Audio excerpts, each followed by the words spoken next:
Wednesday afternoon. I'm Kara Sundlin. I'm Joe Zonin for Scott, trying to set the record for consecutive days as a fill-in better host. Yes, we love having you here. Scott's getting some much-deserved rest, so we're happy to have you here, and we're going to have a little fun for the full hour of Better Connecticut. Yeah. You made it to Hump Day on this Wednesday.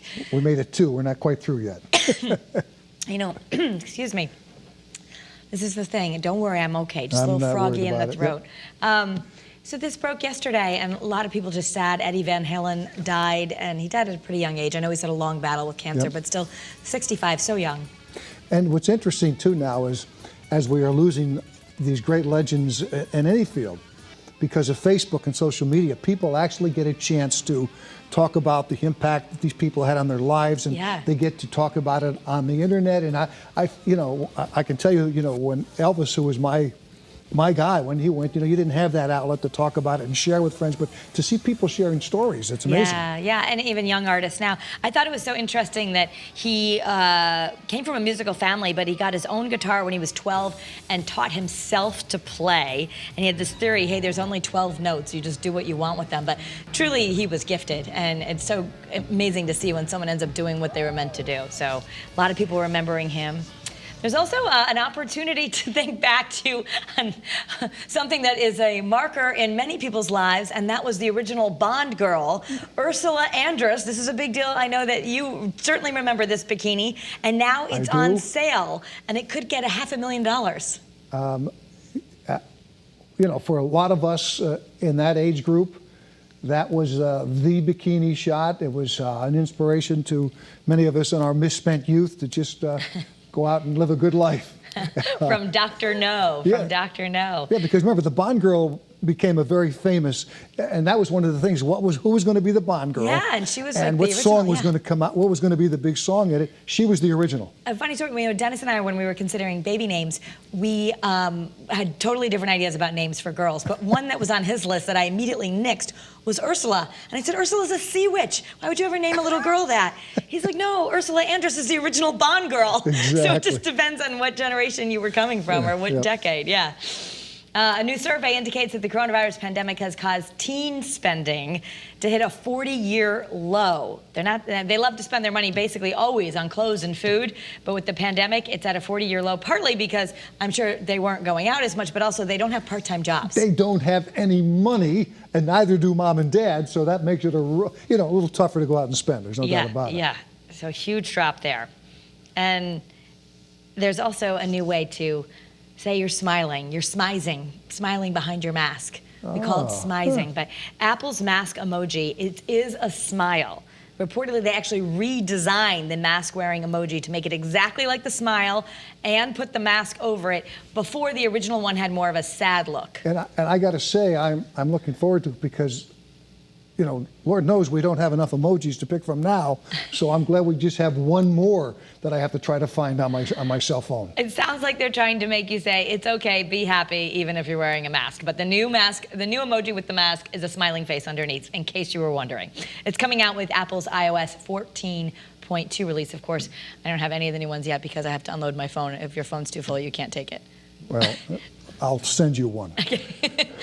And then this was a story that we brought to you back in the fall. There was this really sad story of a little calf that was found chained to a fence at just 3 days old. And we got a report that at the animal sanctuary in North Haven, your calf is totally thriving. It's okay.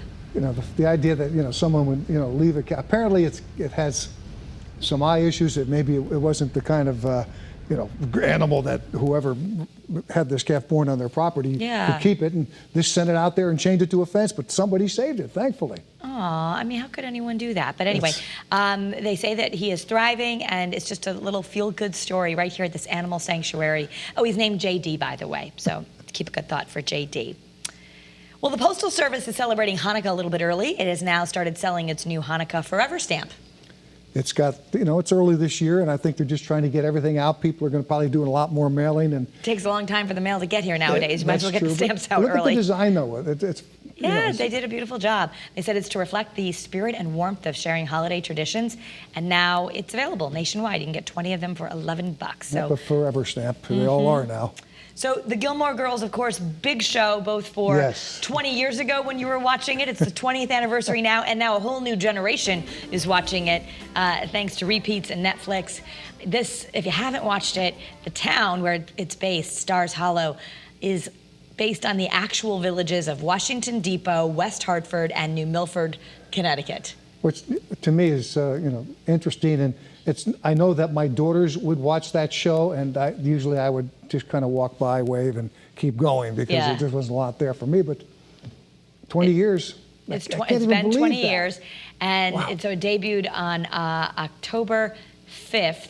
2000, so just a couple days beyond the 20th. So the other thing is, I know around here sometimes our local coffee shops get a tourism boost because people will find out, oh, that's the coffee shop where this happened or that happened. Yeah. Just a little factoid, most of it was actually filmed in Burbank, California, but it's meant to take place in Connecticut. There's also the anniversary, or rather the reboot series on Netflix. I think it's like 4 episodes. I haven't seen that yet, but our producer has. You liked it, right, Jamie? She did. It was a cliffhanger, so maybe there'll be more. So you can check out. If you need to feel a little Gilmore Girls today, you can watch the one on Netflix. Ellen DeGeneres is apparently suffering a ratings slump, and they're saying it's because of bad publicity over the summer about her show being a toxic workplace. You know, and it's interesting that they've made that leap already, because a lot of shows' ratings are down right now, not just hers. I think Dr. Phil is one that's down, but clearly there was a lot of controversy about some of her alleged treatment of personnel. She came out with a big apology. But I thought she handled it well. She said, listen, I'm not perfect. I'm not always the Mrs. Happy you see, and I don't take responsibility for some of this was, not me, but I own the show, and I'm the buck stops with me. So I thought she handled it well. Yeah. We'll have to see what happened. They do say other shows like Kelly and Ryan are gaining, but afternoon talk shows are not ours. We thank you for coming here every day. But other shows are struggling, and because it's a little bizarre because everyone is home, but they're so busy, they're Zooming. They probably feel like, it's really hard to know when you have time for entertainment and when you have time for work because everybody's just blending everything right now. And by the way, I wouldn't jump too fast on the ratings aren't down. Scott hasn't been here 3 days. I checked before, this is just a stopgap. All right, for the latest celebrity news, well, you have to watch All New People TV right here on Channel 3 at 7:30. It's a new show. You can check it out with Kay and Lawrence. They're joining us for a preview. Here's what people are talking about. Our interview with Adam Sandler. Okay, last time you were starstruck. Probably when I met Nicholson. All right. Nicholson. I think that was the last time I was officially like, whoa. Then Hoda Kotb on what it was like being quarantined with her fiance, Joel. I mean, I didn't even know what Joel ate for lunch until the pandemic. I'm like, you eat lunch? Look at you eating. Were you putting onions on that sandwich? Like, who knew? But here when's the last time you sat with your family at lunch and ate? That just didn't happen. And I think there was something so cool about it. Kotb, Sandler, and the People cover story battle of the brothers William and Harry tonight on People.